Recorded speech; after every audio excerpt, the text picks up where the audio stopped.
Hello everyone, welcome back to the channel today. We are looking at a story that is shaking the entire Middle East, as Saudi Arabia and Iran defense chiefs have come together in rare talks after a quiet meeting in Qatar. Many people are now asking, is this the beginning of a new Arab Islamic front that could turn its eyes on Israel? The developments are fast and dramatic, and the implications are global. For decades, Saudi Arabia and Iran have been bitter rivals, their history marked by religious divides, political clashes, and proxy wars in countries such as Yemen, Syria, and Iraq. But now reports are emerging that the two powers are setting aside differences, at least temporarily, to explore the possibility of joint action. The target of such coordination, according to sources, could be Israel. This is not a small story. Israel has always relied on divisions within the Arab and Islamic world to maintain its regional advantage. It has used peace agreements with countries like Egypt, Jordan, and more recently the Abraham Accords with the United Arab Emirates and Bahrain to build a network of security partners. But if Saudi Arabia and Iran start to close ranks, the calculations change dramatically. The meeting in Qatar has been described as discreet but significant. Defense officials from both Riyadh and Tehran reportedly shared the same table for hours, discussing regional threats and the balance of power. The fact that such a meeting even happened is already a headline on its own, given the long-standing hostility between the two. Observers say that the presence of military strategists from Saudi Arabia in the same room as commanders from Iran is a signal that both nations are at least testing the waters of cooperation. This does not mean full alliance yet, but it means dialogue, and dialogue at this level can be the first step toward coordinated action. The question everyone is now asking is whether these talks are truly aimed at forming a joint Arab Islamic military axis against Israel, or whether this is simply tactical theater meant to pressure Israel and the West into concessions. Saudi Arabia still relies heavily on the United States for weapons training and defense support, while Iran remains under crippling international sanctions. Still, the optics of the moment matter. The Middle East has always been a region where perception is as important as reality.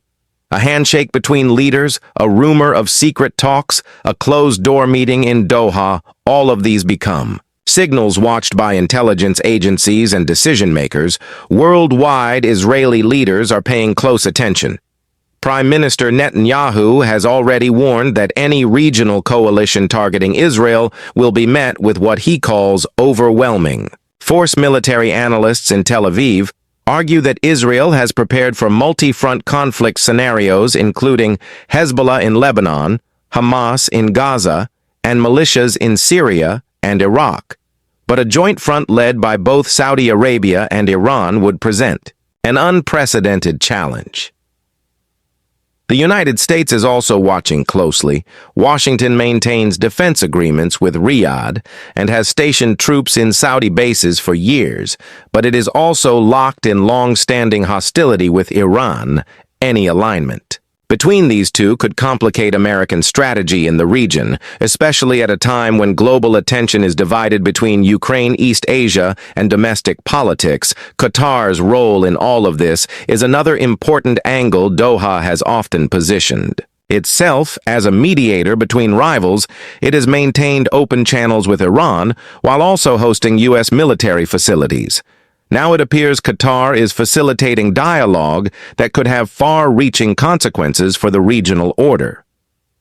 The talks reportedly touched on intelligence sharing, joint defense coordination, and even strategies for mobilizing Arab Islamic states under a single banner. Sources say there was discussion of how to respond collectively if Israel were to strike Iranian facilities, or if conflict were to escalate in Gaza or Lebanon. The symbolism of such coordination alone would be historic. For Israel, the prospect of Saudi Arabia shifting from a potential peace partner to a possible adversary is alarming. In recent years, Washington and Tel Aviv worked to bring Riyadh closer to normalization agreements. The idea was that Saudi recognition of Israel would reshape the Middle East. Instead, we may now be watching the opposite unfold, with Riyadh moving closer to Tehran in ways that challenge both Israel and the United States. Many analysts caution, however, that it is too early to assume a firm alliance. Saudi Arabia has deep economic and security ties with the West. The kingdom is dependent on American weapons systems, and Israeli intelligence has at times indirectly benefited Riyadh in deterring threats from Iran. This is why some experts say the talks may be more about signaling than about building a real joint command structure. Still, the shift in tone cannot be ignored. For decades. The biggest fault line in the Middle East was the rivalry between Sunni Saudi Arabia and Shia Iran. If that fault line begins to heal even temporarily, the entire regional balance is disrupted, and Israel could find itself facing a new era of united opposition inside Saudi Arabia. There are mixed reactions. Some voices welcome the idea of Islamic unity against what they see as aggression by Israel, while others warn that aligning with Iran could backfire, damaging relations with Washington and undermining economic modernization efforts led by Crown Prince Mohammed bin Salman in Tehran. The reaction is more celebratory. Iranian leaders see any move toward cooperation with Riyadh as a strategic win for their regional position. It reduces their isolation and boosts their claim of leading the resistance front against Israel. Tehran.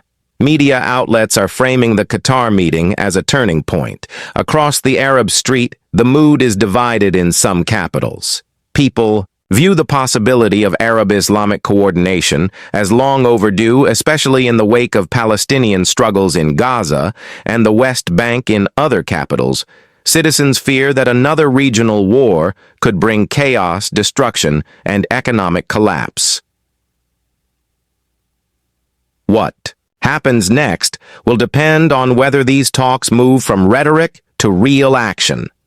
Joint military exercises, intelligence exchange, or even formal agreements would show the seriousness of this shift.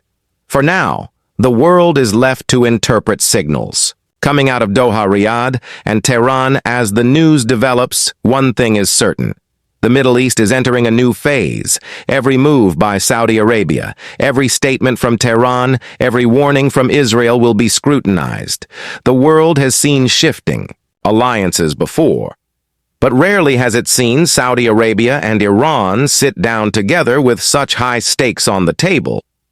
If a real Arab Islamic military axis emerges, it would not only challenge Israel, but also force the United States, Europe, and Russia to rethink their strategies in the region. It could also embolden non-state actors like Hezbollah and Hamas, who might see greater backing for their campaigns against Israel.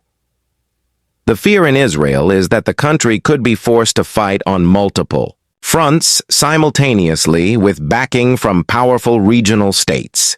This would stretch the Israel Defense Forces in ways not seen before. It would also raise the risk of drawing in global powers and sparking wider conflict. For now, Israeli officials are calling for calm publicly while preparing privately for worst-case scenarios.